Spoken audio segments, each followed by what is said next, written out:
protesters were arrested on suspicion of damaging Stonehenge after they were filmed spraying orange powder onto the sacred Druid monument. We're joined now by the historian Alice Loxton. Morning, Alice. Morning. And Gill Tavner, a spokesperson for Just Stop Oil. Good morning, Gill. Good morning. We'll get on to the Stansted thing in a minute, but let's talk about Stonehenge. That's what we're here to talk about first of all. We've spoken to your group a few times and we've heard the lines which we may talk about in other contexts, the urgency on climate change, the folly of polluters. But people will want to know, why Stonehenge? Why a place as beautiful and significant as Stonehenge? Are you going after big Druid? It makes no sense to some people. It does make sense. Stonehenge, we absolutely respect all historical and cultural heritage and natural heritage as well. Stonehenge has been there for 5,000 years and the sun will continue to rise and continue to set for another 5,000 years. But it'll rise and set on a devastated world the way we're going at the moment. And things are really serious now. We have in the whole, you're looking at history on the scale of 5,000 years and we've got about 5 years in which to make the difference we have to make.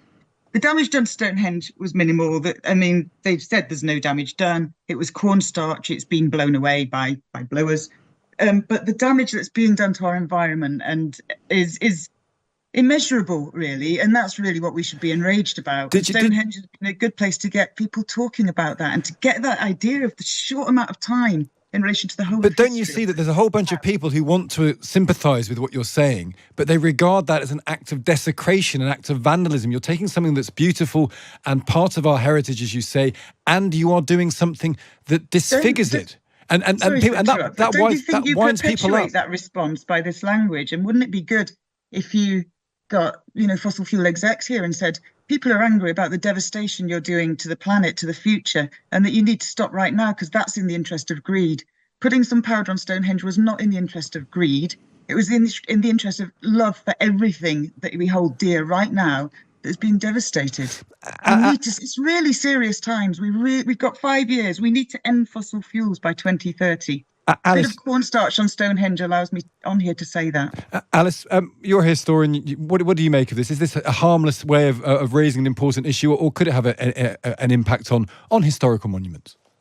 Well, I can't believe that, Gill, you opened that with saying that you respect historic heritage. It's a joke that you can say that after what happened yesterday. Make no mistake, Stonehenge was damaged. There has been damage to the natural material on there, ironically. This is ecological vandalism, which will then expose the stones further to more damage. But there has a wider historic impact on historic sites and heritage in this country, because we're one step closer to having to have airport-style security in major museums, and that filters down to smaller museums too. And so make no mistake, this is a kick in the teeth to everybody who works in heritage, everybody who works so hard, volunteers to keep these sites open, and also huge swathes of the British public who really value this heritage. We saw how much people cared about the Sycamore Gap tree, about the Crooked House pub, and you might say, well, in the great context of these things, it's worth the damage. But actually, there are many, many ways to protest in this country. People would encourage it, and you've just alienated any sympathy for whatever cause you have.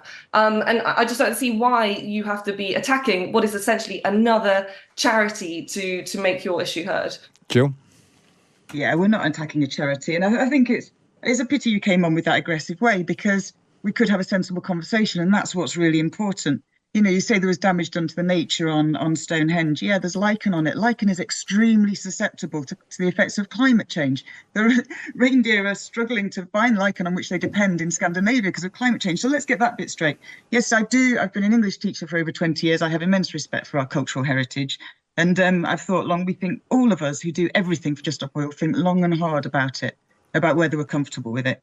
And okay, what do you think? There's the road under, the 2023 last year, they approved the tunnel under Stonehenge, and the supporters of Stonehenge described that as devastation on a major scale to the landscape. In the interest of what? Drivers' convenience. Please get a sense of perspective. Okay, Alice. This powder has gone, and Gill. Okay, Gill. Okay, Gill. A PR perspective on For a PR perspective for Just Stop Oil, I think, it's actually irrelevant what your cause is here. If you want to get a cause across, the way to do that and persuade the British public is not to attack these sites, to damage historic sites. It's just, two wrongs don't make a right. And I would like to think that all kind of campaigning groups would be able to find a way of making their voice heard, of persuading the government in a way that is not so damaging and not such a kick in the teeth for so many people in this country. You're taking a bit of a position there, assuming that you speak on behalf of everybody's response to what we do. You speak on behalf of the populist press and what we do, about what we do. What about the response to the Sycamore Gap tree, to the Crooked House Cup? We saw the general public. That was nothing to do with us. No, that was nothing to do with us, and we were horrified by that as well. So don't try to conflate very different things. It's the same reaction. That is the reaction that people have to the damage at Stonehenge, and it's a very different thing, because this has an important message, and you call climate change our cause. How silly is that? It's the cause of every living thing on the planet. We face absolute devastation. The climate scientists, are tearing their hair out in despair. They too are now scared and saying it's a time to panic. Yesterday there was some orange cornstarch on Stonehenge. Today there isn't, and you're angry about that. Please be angry with the fossil fuel execs who, in the interest of greed, are subjecting us all. People are dying now because of the greed. And this is all happening. You're a historian, you get a sense of scale. So it's like, in the past 100, 200 years, the damage we've done is more than but Gill, it's not communicating to the British public. Yeah, last word. That comes You're not communicating it either, and that's your responsibility. You have a bigger media platform than I do. Okay, last word to Alice. Go on, Alice.